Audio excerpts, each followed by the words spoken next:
Hey, ¿qué onda? Bienvenidos a un video más en tu canal de Conoce Más. Y hoy estamos con una gran personalidad, un gran compositor, músico con una trayectoria pues bastante interesante e importante aquí en Monterrey. Y pues hoy los traemos aquí a este canal para que nos platique y pues ahora sí que con toda su experiencia nos enseñe y conozcamos más de todo lo que ha hecho en su vida. Sin más ni más, pues estamos con Charly González, el trovador de la calle. Gracias, Fernando, por invitarme aquí a tu programa y gracias a la audiencia también. Pues el gusto es mío, sí. Precisamente de que estés hoy por acá y que nos estés acompañando. Y pues la idea aquí siempre es conocerte, ¿no? Conocer sí. a la persona un poquito más allá del artista y todo lo que ha hecho de forma profesional. Sí, claro. Entonces ahí platícanos un poquito, pues de dónde eres y cómo fue tu infancia. Bueno, yo soy de aquí de Monterrey, Nuevo León. Yo soy de 1963. Entonces ya tengo muchos años en este rollo de la cantada. Y pues mi infancia fue siempre en la colonia Leones, que está ahí muy cerquita de Gonzalitos y Paseo de los Leones. Ahí vivían mis padres. ¿Tenías hermanos? Sí, tengo 3 hermanos. ¿Cómo era tu relación con ellos de niño? ¿Cómo era la niñez en ese momento? Fíjate que yo nunca fui muy pegado a ninguno de mis hermanos. Fui muy diferente a ellos. Siempre andaba cantando o tocando algún instrumento o haciendo deporte, que es lo que todavía conservo, hacer deporte y cantar y tocar instrumentos. Sí. ¿Y estudiaste normal, primaria, secundaria? Sí, estudié en la primaria. Primero estuve en el Instituto Franco-Mexicano en la Colonia del Valle. Y luego mi padre me cambió para que empezara a aprender a andar en camiones. Imagínate, la Colonia del Valle, de que me llevaban en un camioncito y a la escuela y me regresaban a mi casa. De repente me cambió a la secundaria 5, que estaba en Juárez. Llémeme Adriano, creo que estaba. En Juárez, la secundaria 5 y la secundaria 1 está ahí. Y ahí estudié la secundaria. De ahí me fui a la prepa 2. Terminé la prepa y luego me fui a estudiar. Me dieron una beca para estudiar en la Universidad Autónoma, en la UR. Estudié arquitectura, terminé mi carrera, estudié una maestría en materiales de construcción. Me dieron chamba ahí también de director musical. Obviamente me fui ahí por la beca porque yo cantaba y tocaba el piano. Sí. Okay.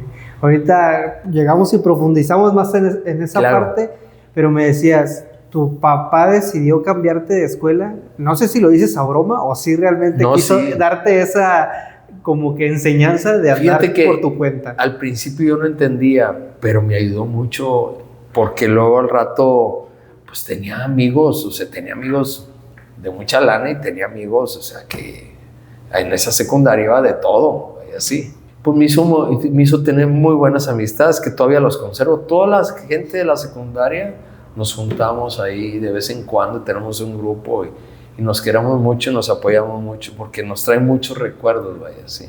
Igual es de la primaria, pero es pues otra cosa ahí. Y ahorita que mencionamos a tu papá, bueno, pues también fue pues, un gran compositor aquí, sí. Carlos González. Platícanos cuál era tu relación con él y cómo conviviste esa parte con él, con la música, porque no se dedicaba, por lo menos al principio, por lo que también he escuchado de ti en otras pláticas, pues la música él como profesión la empezó tarde un poquito en su vida. No es así. Okay. Sí, te voy a platicar la verdadera historia. Mi padre era el maestro de educación física en una escuela que se llamaba Morelos, que estaba ahí en el centro. Y a él le gustaba tocar el piano. Tocaba de oído, vaya, así. Igual que yo toco de oído el piano. Tocaba de oído, se ponía así. Y cierta vez que estaba tocando el piano, ya ves que los pianos de antes eran más altos. Sí. Se acercó una muchacha para verlo tocar el piano atrás del piano. Entonces mi papá nomás le veía los ojos. Y entonces dijo, qué bonita muchacha, ya después que la vio bien, ¿verdad? Sí, qué bonita muchacha, pero qué bonitos ojos tiene, cafés. Y entonces mi padre empezó a tratar de ¿cómo se? Cortejarla, ¿sí? Cortejarla, porque ella era la hermana mayor, o sea, mi tía estaba en esa escuela y mi mamá ya había salido de ahí, ¿sí me explico? Sí. Entonces le empezó a cortejar a mi papá y se enamoró y dijo, le tengo que hacer una canción, y le escribió Ojos Cafés en 1949. Y en aquellos años había un trío que se llamaba el Trío Monterrey. Antes se llamaba Trío Copacabana. Sí, Copacabana. Se aprenden la canción y mi papá les dice, oye, es que está buenísima la canción. Y mi papá les dice, no más que no quiero que la canten hasta que no se la lleve de serenata a mi novia. ¿Sí? Que va a ser, que acaba de ser mi novia, que acabamos de empezar, y cumple años el 15 de diciembre. Le llevan de serenata Ojos Cafés y esa canción se empieza a rolar entre los tríos de aquella época, y como ellos fueron los primeros que grabaron, se llevan la canción a México a quererla grabar, y cuando llegan a la Ciudad de México les dicen, sí, pero ese trío Copacabana no, entonces vamos a ponerle el Trío Monterrey. Y entonces le pusieron el Trío Monterrey, grabaron Ojos Cafés. Mi papá escribió la canción, estudió medicina, terminó como director de la Clínica 28. Toda su carrera se dedicó a ayudar a la gente y a ayudar a la gente, sobre todo en la cuestión de la medicina. ¿Sí? ¿Él se desenvolvía como médico? Sí, como médico. Toda la vida aparte... fue médico. No, toda la vida fue médico. Pero cuando le pega esa canción, mi papá tenía 20, 21 años cuando la escribió. Cuando graban la canción Ojos Cafés y es un trancazo, luego eternamente la graban los Dandies, otro trancazo. Entonces mi papá va a México a ver qué rollo y empieza a conocer un montón de artistas, un montón, entre ellos pues Pipor, que era de aquí, estaba Pedro Infante, pues eran los de la época, Tintán, que era muy amigo de mi papá. Entonces muchos compositores como Claudio Estrada, conoció al maestro Agustín Lara, conoció a los grandes de la época de los 50, ¿sí? Pero él no quería, él le gustaba más la medicina. Entonces termina, se casa con mi mamá y le dan una beca para irse a estudiar a Estados Unidos. Y se fueron a Estados Unidos, a Temple, Texas. Entonces dejó lo de la composición y se fue a estudiar. Y se fue para allá a estudiar a Estados Unidos 1 o 2 años. Y luego ya regresaron. Pero él siempre la medicina. Era su pasión, y la música. Él de día era médico 100%. Y le encantaba la bohemia, le encantaba escribir, le encantaba convivir con los amigos, y tenía una memoria increíble mi padre, memoria increíble, sí. ¿Cómo fue ese caminar? ¿Cómo conviviste tú en esa parte donde él pues tenía éxito en la medicina y éxito también en la música, y cómo pues te empezaste tú también a interesar por el tema de música, los instrumentos? Fíjate que fue muy raro porque yo a los 6, 7 años me pusieron un maestro de guitarra. Tenía los dedos bien chiquitos, ¿sí me explico? Sí. Tenía los dedos bien chiquitos y me compraron, me acuerdo que en vez de una guitarra, un requinto, que son más chiquitos para mis dedos, que estaban chiquitos, así. Y entonces empecé a tocar la guitarra a los 6, 7 años, cuando todos los demás alumnos pues no aprendían de un dedo o cosas así. Y entonces el maestro le dijo a mi papá, este muchacho pues, trae algo, ¿sí? Porque se le facilita la música. Pasan los años, yo seguí tocando la guitarra como hasta los 14, y ya tocaba las canciones y cantaba y todo, pero en mi cuarto, en mi casa, con mis amigos, ¿sí? Así como cuando se juntan así todos a la raza y se ponen a cantar. Y luego mi papá tiene un amigo que se llamaba Claudio Estrada, que era un compositor de la época veracruzano. Se llamaba canciones como contigo tus besos llegaron a recrear aquí en mi boca. Canciones así, de serenata, que la cantaba Pedro Infante y varias gente, vaya, así. Llega a mi casa el señor y se ponía a tocar, y tocaba increíble, pero increíble, o sea, te das cuenta que lo veías tocar la guitarra y se oían como 3 guitarras, y él era solo con la guitarra. Increíble cómo tocaba el señor ese. Y luego lo veo tocar yo y digo, no, pues soy un tonto con la guitarra, yo, ¿qué voy a hacer yo con la guitarra? Y empecé a picarle al piano que tenía mi papá en la casa. Y mi papá decía, ¿y ahora por qué ya no tocas la guitarra? Y todo. Digo, no, pues es que este señor, pues nunca va a tocar como él. Me dice, no, mijito, este señor tiene 50 años tocando la guitarra, me dice. Y segundo, es uno de los 4 mejores guitarristas del mundo. Pues, ¿cuándo? O sea, pero tú cantas y tocas a tu estilo muy bien. Entonces me motivó a volver a agarrar la guitarra, mi padre. Pues seguí tocando la guitarra esporádicamente y todo.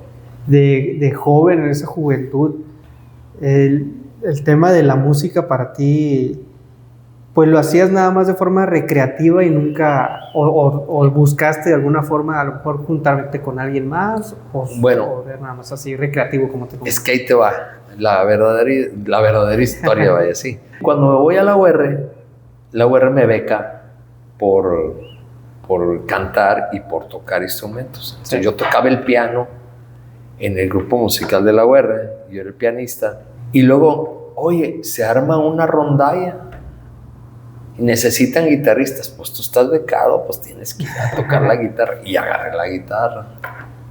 Oye, luego se formó una estudiantina con niñas y chavos, y pues ahí estaba yo también con la guitarra.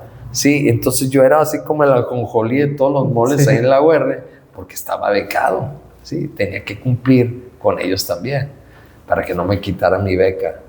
Entonces, así empecé, y luego de ahí había un grupo que estaba ensayando en difusión cultural de la UR, que se llamaba Huichibán, no sé si lo conociste o no, es un grupo muy famoso de los 70s, que empezaron como en los 70s, y el director del grupo decide salirse del grupo y era el director de los músicos de toda la UR. Entonces él era, haz de cuenta que mi director, ¿sí? Vamos a sacar esta canción para que vamos a un festival o vamos a una presentación en teatro y todo. Después de ahí, Jorge termina su relación con la Huichibán y forma un grupo musical. Y tenía al baterista, que era el baterista de la UR, a la otra tecladista, que era una chava, que era la tecladista de la UR, y le faltaba un tipo que tocara el bajo eléctrico. Okay. Entonces yo le dije, no, pues yo. Entonces, dice, ¿seguro? Sí. Pues ¿qué tan difícil puede ser tocar un dedo cuando toco con la guitarra, ¿verdad? Todo. Sí. Y sin saber tocar el bajo, entro al grupo, empezamos a ensayar y empezamos a tocar en 1984. Estoy hablando de... O sea, para eso entonces ya habías terminado tú la carrera. No, estaba estudiando. Estabas estudiando todavía. ¿Por qué te estabas involucrado en todo el tema de la música y por qué te gustó, te llamó la atención también la arquitectura y el ambiente de la construcción? Si te das cuenta, la arquitectura y la construcción también es un arte. Me gusta mucho ir a los museos, a mí me gusta la escultura, a mí me gusta mucho todo lo que es arte. Danza, teatro, vamos seguido al teatro, sí, también. Todo está junto, todo es arte, vaya, sí, todo es arte.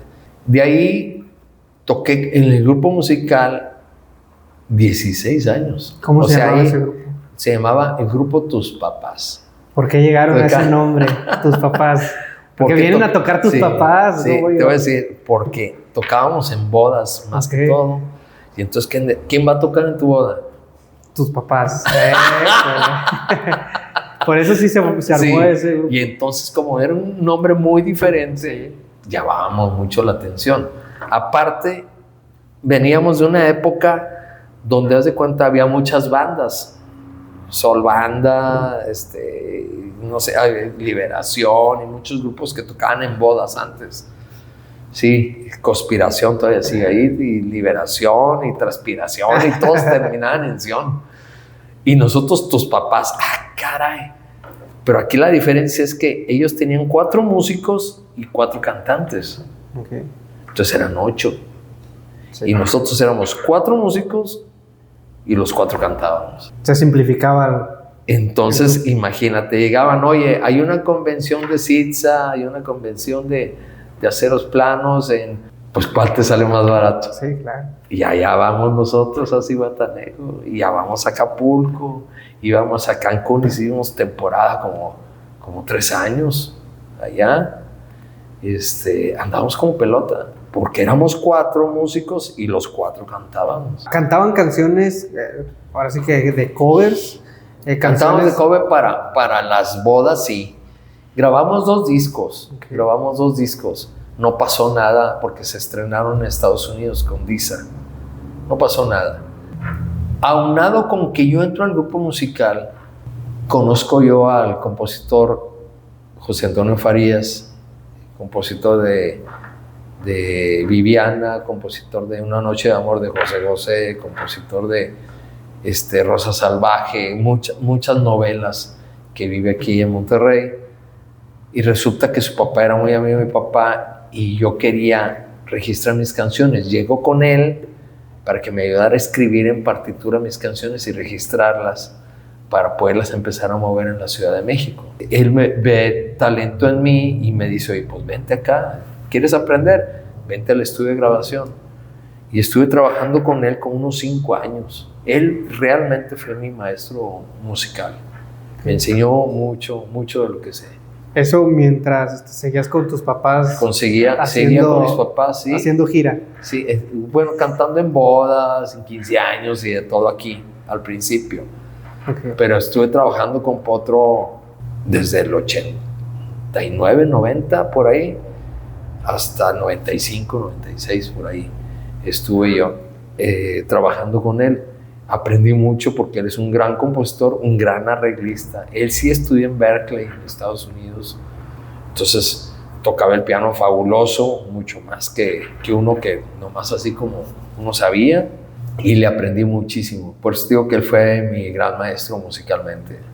Dices que duraste 16 años con la banda. Empezaste en el 84. Sí, terminé en el 2000. En el 2000. ¿Por qué terminaron? Bueno, por diferencias, más que todo por diferencias. Se había salido ya el baterista y había entrado otro baterista, y por diferencias yo decido pues ya no continuar.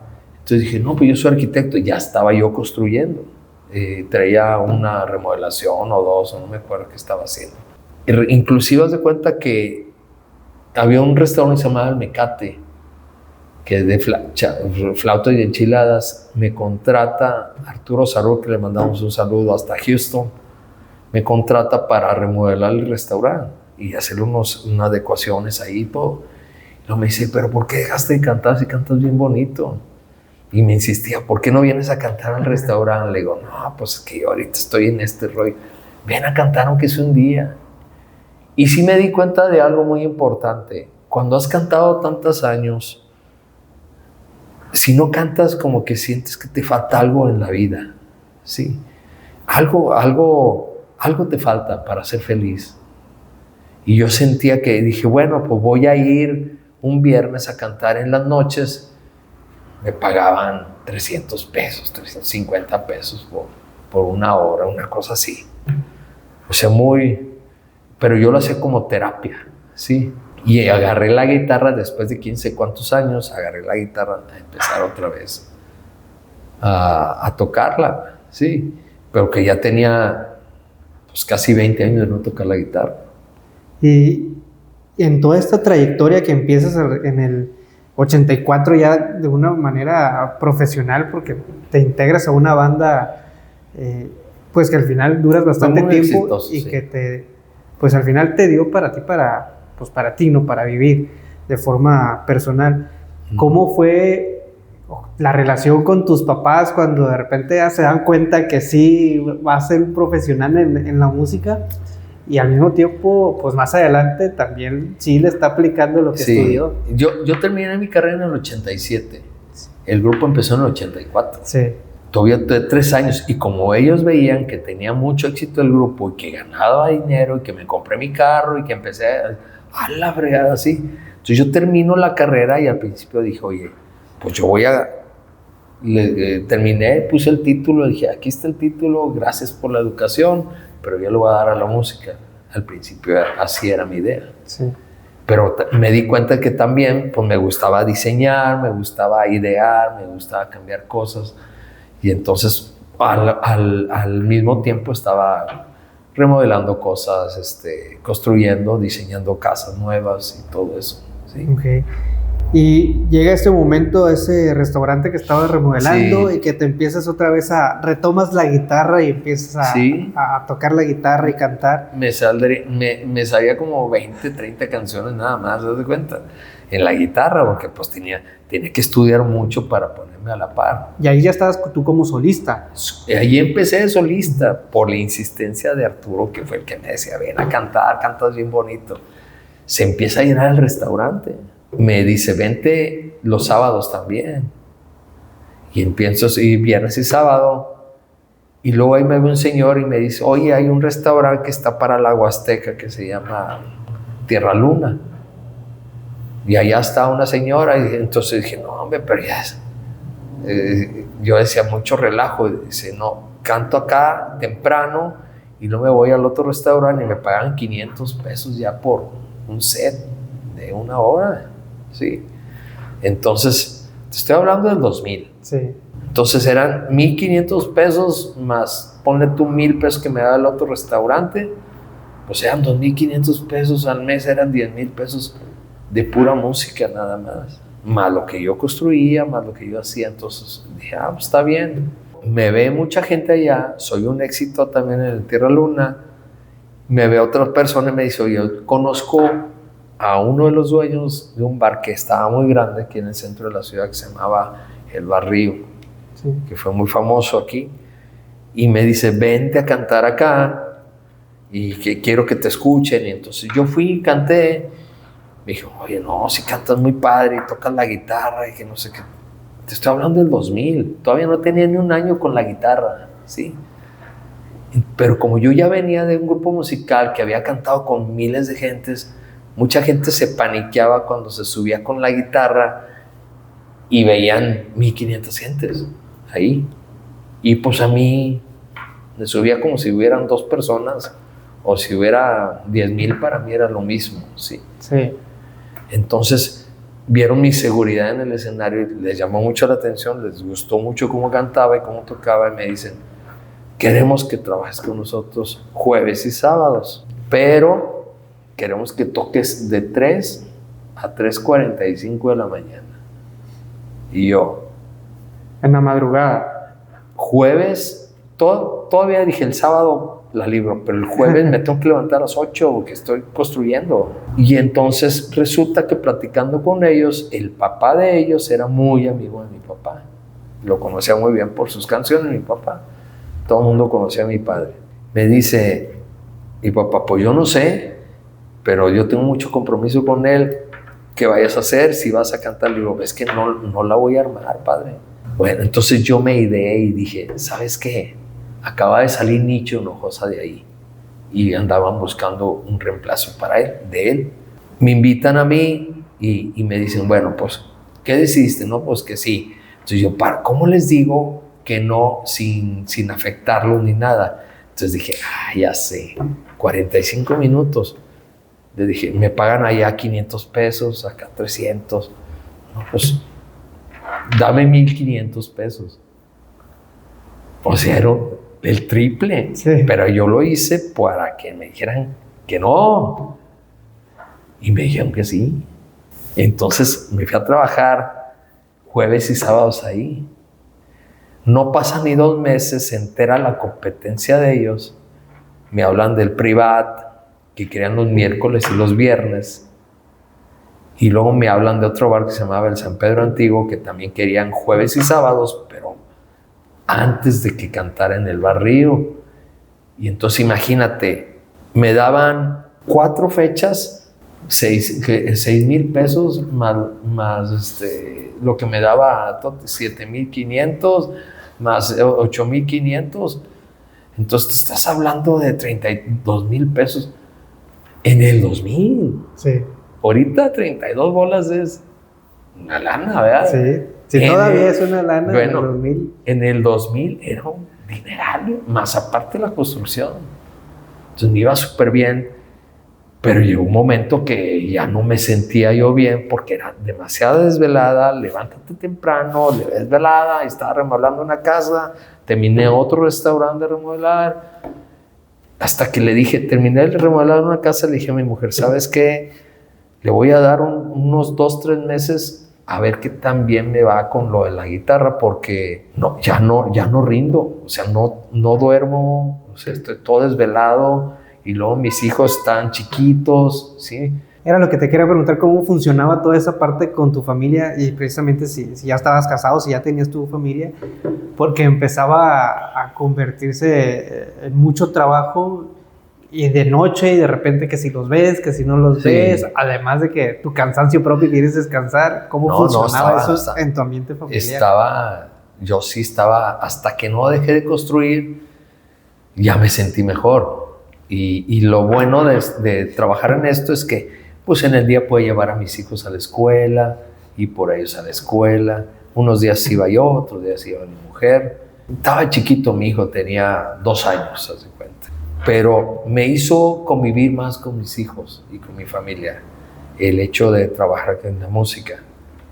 Yo como quiera seguía escribiendo canciones y produciendo y lo que pudiera hacer. Inclusive yo conocí a mi esposa porque yo escribí el himno del Veracruz de fútbol en el 96.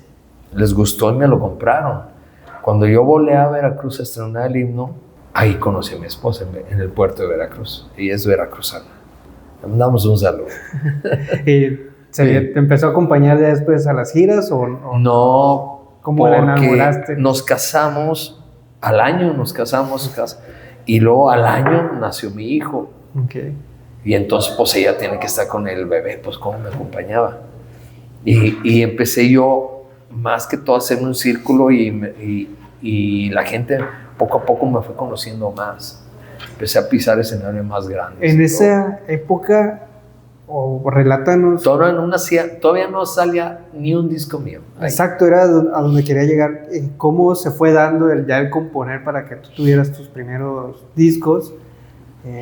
Y al mismo tiempo, para que también ya empezabas a tener interacción.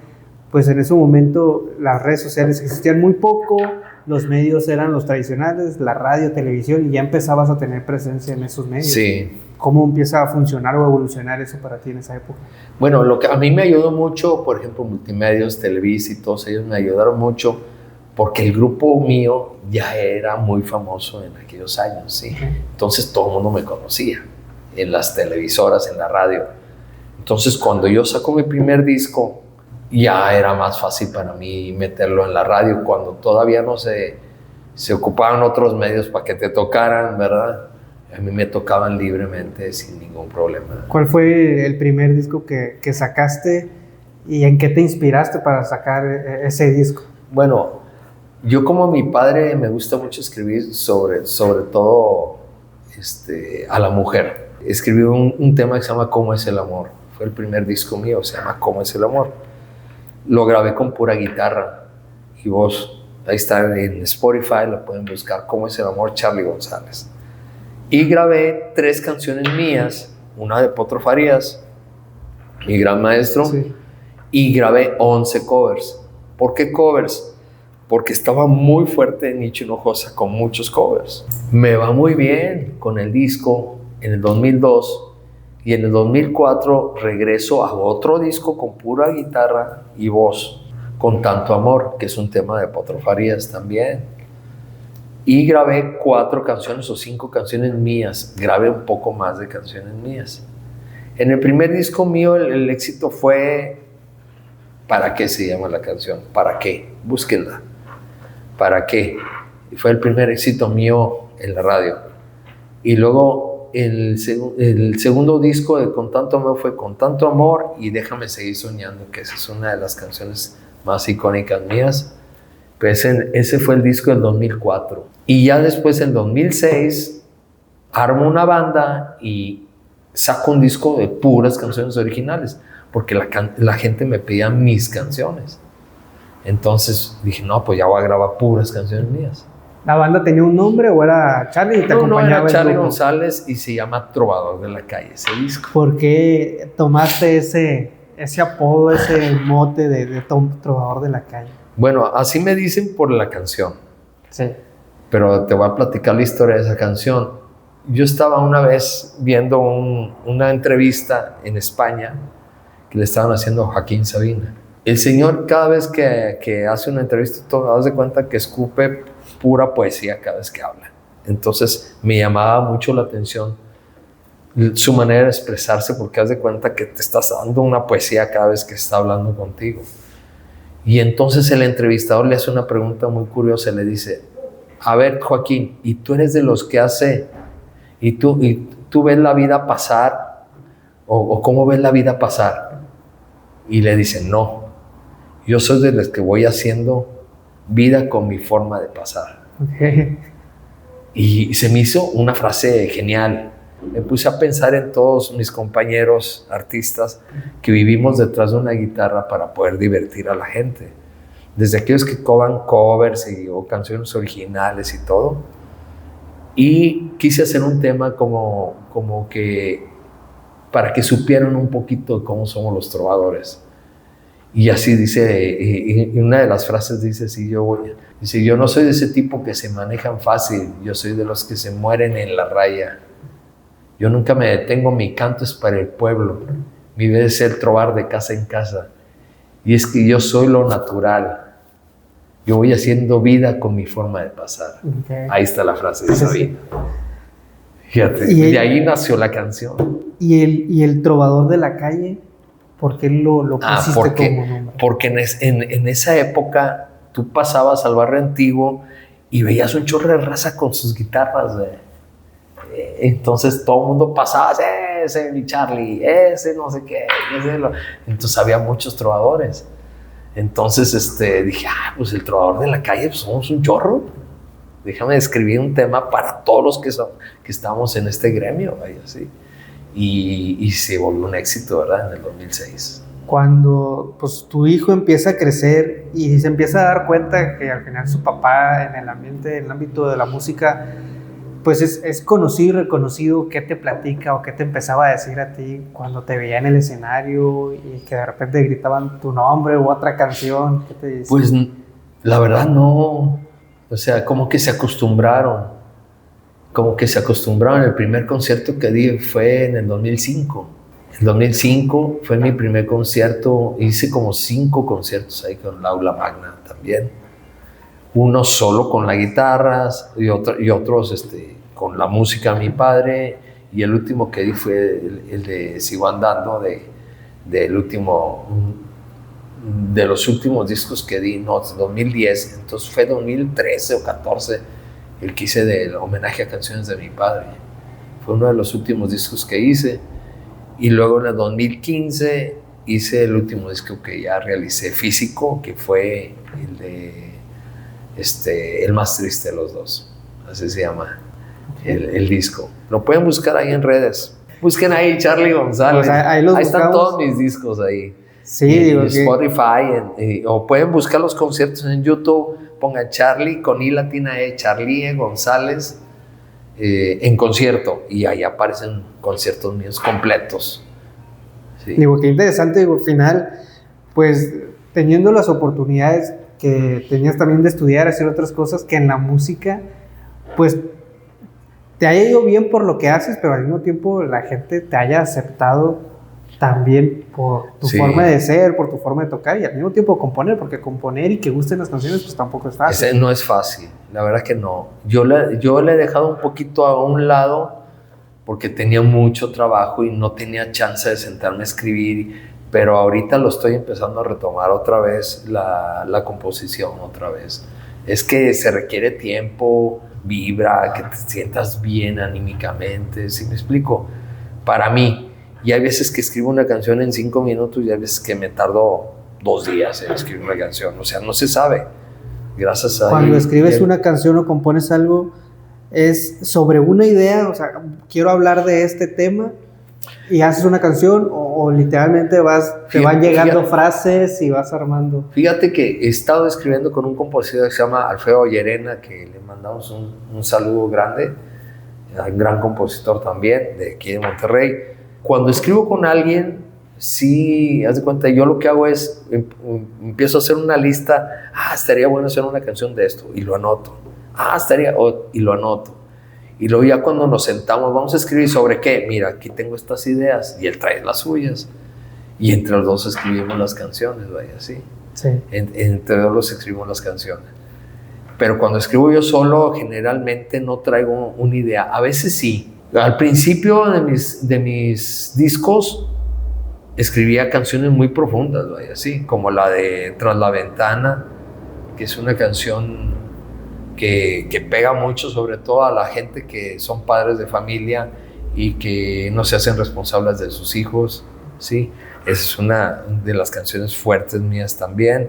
Hay una que se llama Cuervos Negros, que también habla de cuando la gente abusa porque puede abusar. Y tengo otra que fue del disco 2010 de Sigo Andando, porque pasé 4 años sin escribir un disco y en el 2010 saqué Sigo Andando. Cuando saco ese disco, escribí una canción que estaba muy fuerte en la inseguridad aquí, en todo el país. Escribí una canción que se llama Paz. Está hermosa, escúchenla por favor. Habla un poquito y ahí mis hijos estaban chiquitos y ahí dicen frases y todo. Está muy emotiva, les va a gustar. Me decías que muchas de las canciones que has compuesto, ya sea que las cantes tú o alguien más, se las has dedicado a la mujer, ¿no? Sí. ¿Cuál ha sido la canción que más te ha gustado y que seguramente la hayas compuesto pensando en tu esposa, pensando en tu mujer? Pues indudablemente hay una canción que se llama Abrázame. Abrázame es un tema muy, muy bonito para enamorar a la mujer. Si estás peleado con tu mujer, le pones esa canción y te perdonan. Muchos luego la próxima vez que pase vamos a hacer la prueba, sí. Y te aviso. Abrázame es un tema muy hermoso, la verdad, sí. Y ese sí lo compusiste sí, de alguna manera dedicándola a ella. Sí, bueno, muchas canciones de amor las he escrito, como es El Amor, también se le escribía a ella, muchos temas. Y muchas veces me platican historias y escribo, como la de Tras la Ventana, ¿verdad? Que me platicaron la historia y escribí yo para hacer conciencia. Me gusta mucho escribir de ese tipo de canciones para hacer conciencia. ¿Te gustaba también componer hacia la reflexión? Sí, me gusta mucho escribir así. Ese es lo mío, vaya, sí, realmente. Y allá que sacaste el tema, digo, pues obviamente las épocas van evolucionando en los estilos de música, en lo que las generaciones de jóvenes vamos pidiendo en la música o se van ofreciendo. Hoy en día, ¿tú cómo ves, hablando de un tema de la trova,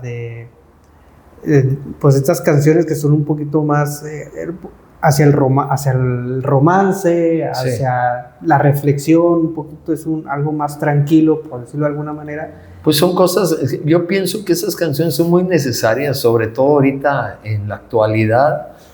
Escuchar a autores mexicanos, hay muchos autores mexicanos, españoles, argentinos, que pueden escuchar y que traen algo que te deja en tu corazón, vaya, sí, algo que te hace reflexionar qué estamos haciendo bien, qué estamos haciendo mal, y algo que te hace también pensar cuando te topes con algo que tengas que tomar una decisión en tu vida, te puede ayudar mucho, ¿sí me explico? Sí. Ya casi no se hacen canciones así, por eso, y ahorita pues como está la cosa, pues menos, ahora ya nomás sacamos una canción, yo creo que cada una vez al año. Yo la última canción que saqué, la escribí y la saqué en el 2024, haz de cuenta. La escribí con un colombiano que se llama Cristian Dorado y la sacamos por allá y en República Dominicana.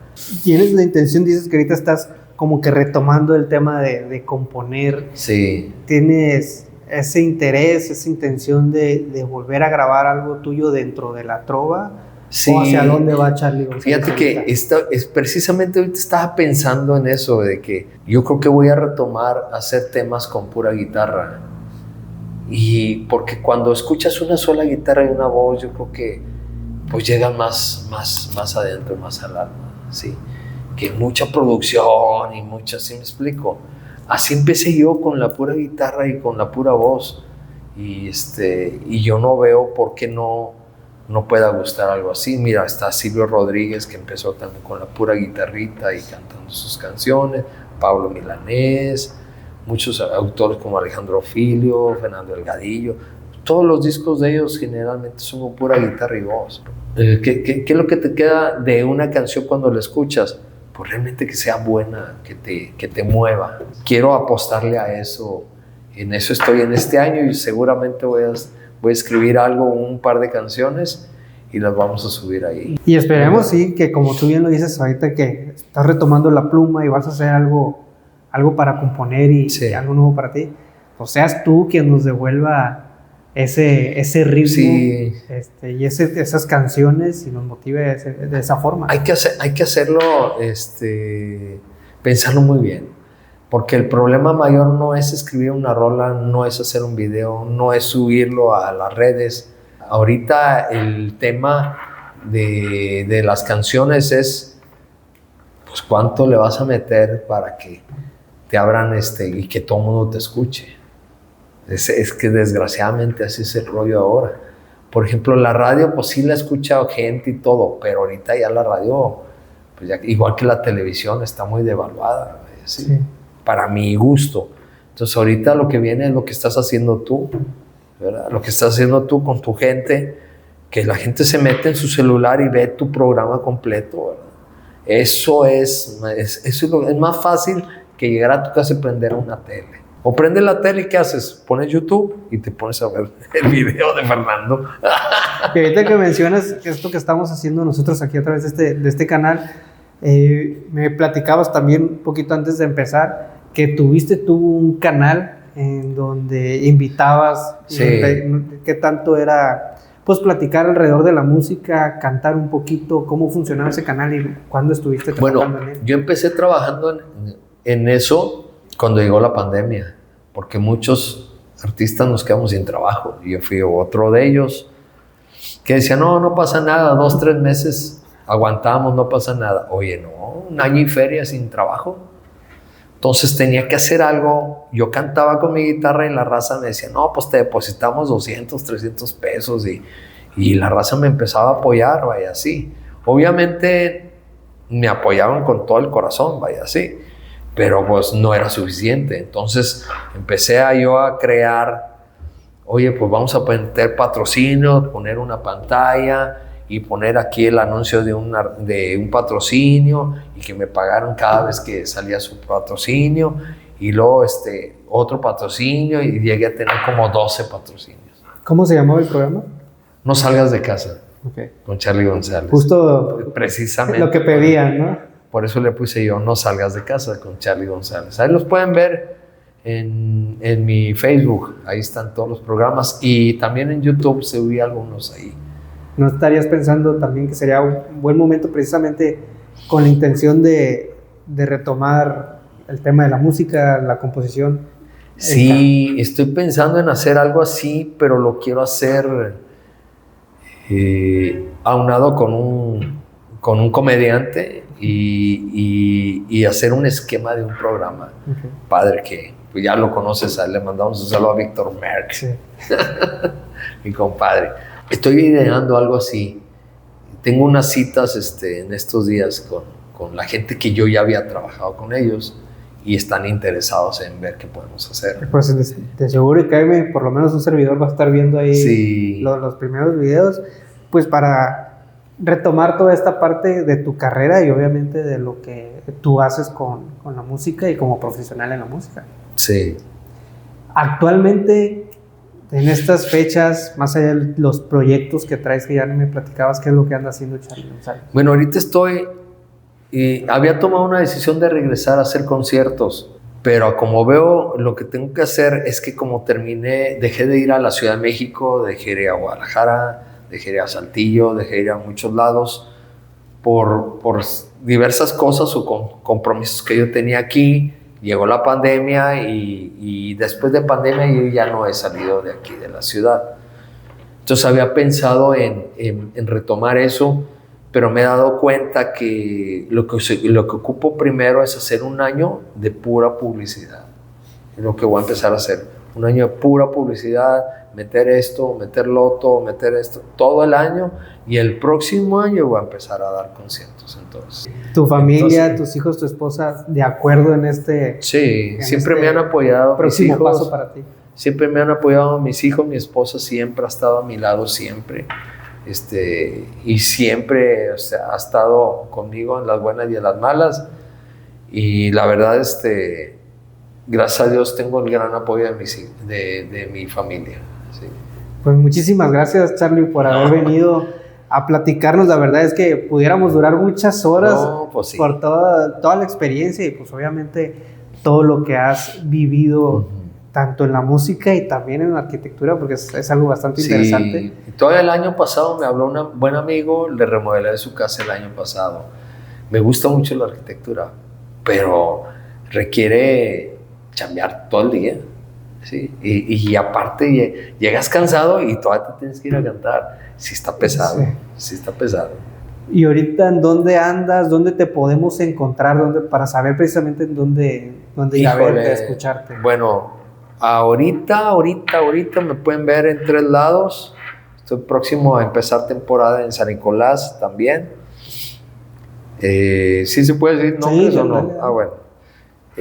Muy probablemente vamos a empezar el mes de marzo cantando los martes en el puerto de San Nicolás. El miércoles voy a estar en un lugar que se llama La Playita, que está en Simón Bolívar y Paseo de los Leones, muy conocido por la gente ahí. Ya tengo un rato ahí cantando. Todos los miércoles voy a estar ahí. Y los viernes estoy en un restaurante que se llama La Fundación, que está en la Carretera Nacional. Y los viernes en el Atope, en el restaurante español, que está en el Barrio Antiguo. ¿Y a ti? Sábados, pero. ¿A ti en dónde te podemos encontrar? En mis redes, ahí busquen mis redes, Charly con I latina E, Charlie, ¿sí? GZZ MTY de Monterrey. Así están todas mis redes, Charlie GZZ MTY, en YouTube, en Instagram, en TikTok y en ¿cómo se llama? Y en Facebook. En Facebook. Y lo que salga también, sí, de repente, ¿no? Sí, ahí métanse, ¿dónde anda cantando Charly? Métanse a mi página de Facebook, ahí siempre anuncio.